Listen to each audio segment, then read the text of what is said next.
কাল গিয়েছিলাম হাড়োয়া রোড স্টেশনে। হাড়োয়া রোড স্টেশনে দেখি এক কাকা মশলা মুড়ি বিক্রি করছে আর কিছুটা গাছ রেখে দিয়েছে বিক্রি করার জন্য।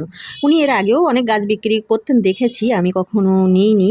তো এই প্রথম নিলাম। এই যে দুটো লেবু গাছ, আমি জিজ্ঞেস করলাম কত করে, তা বললো 100 টাকা, আর একটা এই গাছটা 130 টাকা। এটা পাতাবাহারি মতো, আমি এটা এর আগে কখনো দেখিনি। মানে এই গাছ ওই কাকার কাছেই প্রথম দেখলাম। আর এই যে একটা লেবু হয়ে আছে, বললো লেবুটা টকও না মিষ্টিও না, পানসা মতো লাগবে, কিন্তু গাছটা ঝাড়া হবে, দেখতে খুব সুন্দর হবে, আর প্রচুর প্রচুর পরিমাণে ফলন হবে। আমি সেই বিশ্বাসেই নিয়েছি। গাছটা দেখে সত্যিই প্রেমে পড়ে গেলাম। আর আমার পাশে আমার সাথে যে ছিল সে বলল এই গাছে আমার বাপের বাড়িতে আছে, বিশাল ফলন হয়। সেও এই একই কথা বলেছে, তো নিতে পারো, কিন্তু খেতে অত স্বাদই হবে না। যাই হোক, আমি নিয়ে নিলাম। আর এই যে একটা লেবু, এটা হচ্ছে মোসাম্বি লেবু। এটাও কিন্তু বলল মিষ্টি হবে, টক না, কিন্তু আমাদের দিকে চাষ হলে তো একটু টক টক হবেই।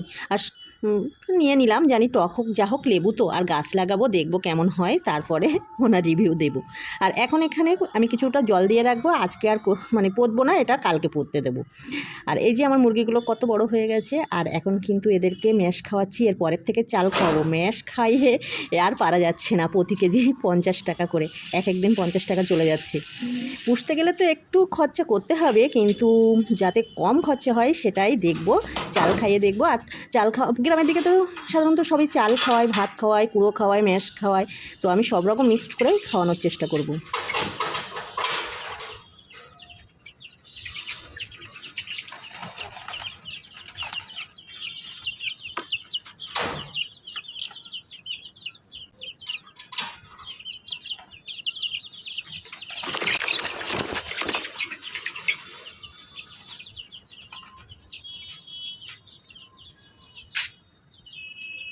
আর অনেক বড় হয়ে গেছে মুরগিগুলো, তাই না? আর এই যে গাছটা দেখছো, এই গাছটার নাম কি কমেন্টে জানিও, আমি গাছের নাম জানি না। একবার হাড় ভেঙে গেছিলো একজনের, তাই একজনের বাড়ি এই গাছটা লাগানো ছিল, বললো এটা মানে কি বলবো, পেস্ট মতো করে সেই হাড় ভাঙা জায়গাটায় লাগিয়ে দিলে নাকি হাড় জুড়ে যায়। তা সত্যি কি মিথ্যে জানি না, আমাকে দিয়েছে একটা এরকম কলকা মতো, আর সেটা লাগিয়ে রেখেছি, এতগুলো ডালপালা ছেড়ে এসেছে।